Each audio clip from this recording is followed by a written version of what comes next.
जिल्लार सारस्कणा ग्राम मां संतोषी मंदिर प्रतिष्ठा और विग्रह प्रतिष्ठा उत्सव अनुष्ठित हो जाइछि। तेबे प्रथम दिन अंकुरारोपण करा जाई द्वितीय दिन में महिला मानक द्वारा 108 घट उत्तोलन हो यज्ञ मंडप स्थापित होइथिला। एहा परे मंदिर प्रतिष्ठा उत्सव कार्य आरंभ करा जाइथिला। तेबे तृतीय दिवस रे गुरु पूजा, सूर्य पूजा, घटमंडलादि पूजा, अग्निस्थापन एवं गीता यज्ञ अनुष्ठित होइथिला। परे मां संतोषी विग्रह प्रतिष्ठा, षोडश पूजा, संतोषी मां को सहस्र नाम पाठ करा जाई विग्रह को मंदिर रे प्रवेश करा जाइथिला। आ शेषरे चंडी पाठ यज्ञ रे पूर्णाहुति देई कर्म संपादन करा जाइछि।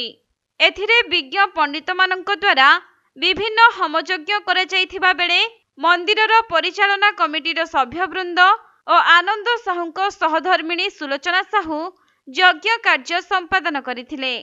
तेबे सारस्कणा ग्रामर जनसाधारणଙ୍କ आर्थिक सहयोगरे पश्चिमबंगर कारीगर गौतम दासଙ୍କ द्वारा एही मंदिर निर्माण होइथिला। आ एही मंदिरर प्रतिष्ठा उत्सव रे सारा अंचलवासी बेस आनंद उल्लासर सहित योगदान करिथिबा देखिबाकु मिलिछि।